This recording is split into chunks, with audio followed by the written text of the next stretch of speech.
Morning, lovely viewer. I hope you're well. Today I'm going to be pruning back Paul's Himalayan musk, which is a once flowering climbing rose that flowers on the previous year's wood, and that's important to remember. If you've got a repeat flowering rose, this isn't the time of year to be pruning repeat flowering roses, but the principle that I'm about to say to you is pretty much the same. Now, last year I did do a video. Someone asked me to do a video on rose pruning, and I did do it as best I could. I since took the video down because I was a little embarrassed about it, but in that video what I tried to do was I used pen and paper.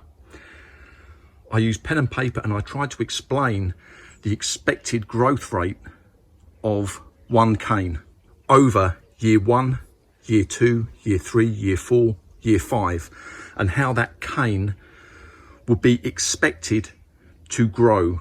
And I think it is possible to kind of guesstimate how these canes will grow over a period of time. And in that video I showed you where to cut in year 1, year 2, year 3, year 4, etc. Now, I think the concept was right, even if I poorly executed it, because like I said in the video, you know, you see these lovely videos on YouTube with these expert rosarians showing you, you know, these lovely roses and where to cut and how to cut and why to cut. But you've just got back from the garden centre and you've got like this tiny rose that's a scrawling mess.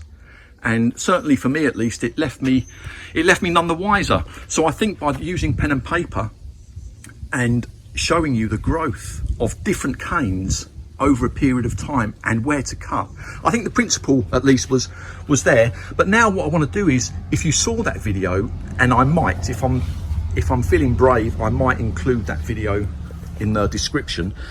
But if you did see that video, and some of you did, this is a perfect example of what I was talking about. Now let's just look at this stem down here just for a moment. Now you see this stem here that come out, that would have flowered. Ignore that bit there for the time being. That bit there would have flowered lovely for me in that second year, and that's where I cut it. And then it's sent up the following year, that bit there, focus, and that would have flowered lovely for me up here somewhere. You see, year 1, year 2, year 3, but look what's happened this year. That's where year 3, you can just about see it there, but look what's happened this year. And I said in that video, this here has run out of vavavoom. That's what I said in that video. And whilst your neighbour's rose is flowering lovely, you're looking at this, you're doing exactly the same thing. You see that there? That was the first year. It would have flowered lovely down there, the first year. There's the second year. It flowered lovely, so I cut it there after the second year where it flowered. It flowered here, I cut it there after that third year, and then it's come up here. That's where I've cut it the previous year after it flowered. But look what's happened. Look what's happened this year. It's run out of puff.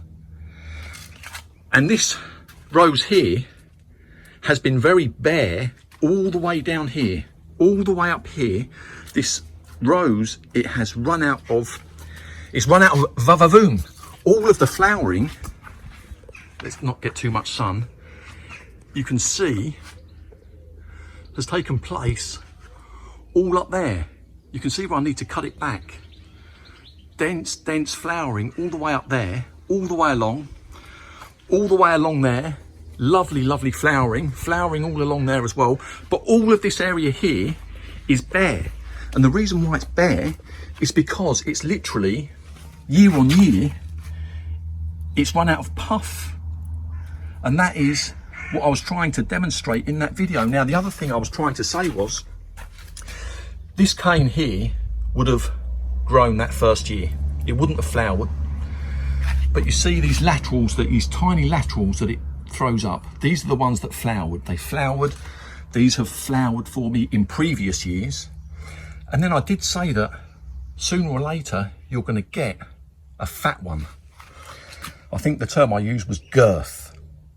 Break out from this cane to form another lateral. And there it is there, going all the way up, and that's a year old. So this has flowered for me up here. It's gone all the way up, and has flowered lovely for me. But then you go back to your small ones. So you do get those large canes come up, and then you get these small ones again. And these are the ones that have flowered for me previously. But now you look, there's no flowering on it at all. Excuse the black spot. This is Paul's Himalayan musk, and it is a rose that suffers from powdery mildew and black spot. All this tiny little growth, albeit that flowers. But then eventually you get these main ones come off. Now this year, these come up last year. This year we are getting, I can assure you, we are getting these ones come from these main ones that are shooting out. So that's what we're going to do today. I might include the video. My hope is, I'm going to tell you now, I'm going to cut this rose here. And if you watch that video, you might understand why. Because all of this that's going up here, and even all of these canes that are coming from that, all of these ones here, if I prune that back here, then I'm hoping that that will concentrate all of that energy that was going on up there down here, and possibly even get a new main cane come up from the base, possibly. That's the hope, but that is where I'm going to cut this one this year and see. I'm also probably going to cut one, if not two, of these out from the bottom. But I see this a lot. I do see this a lot. I know I videoed my mum's garden. You see these climbing roses at the front of people's houses, and lovely flowers on top, but no growth down the bottom. And that's why is the canes have just got tired, and they've run out of puff. So this one is getting cut here.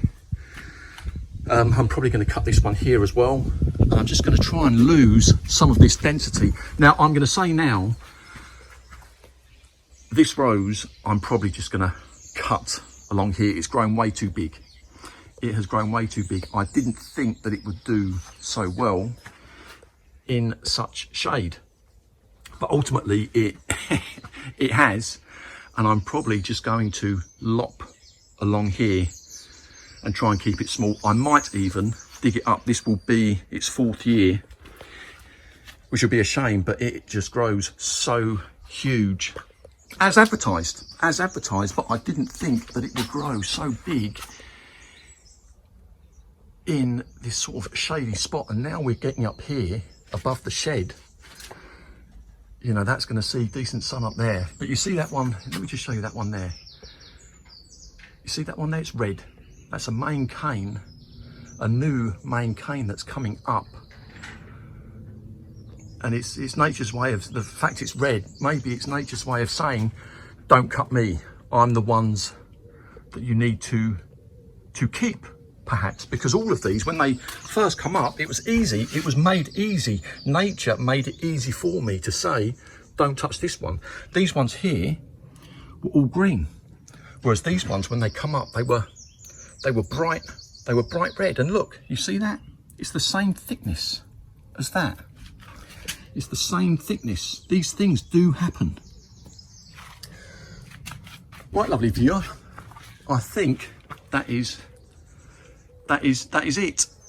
But I'm going to cut this back, and like I say, I'm probably going to cut it across there. But hopefully, if you saw the previous video, you've now seen it in the flesh. Right, lovely viewer. I hope you have a lovely day.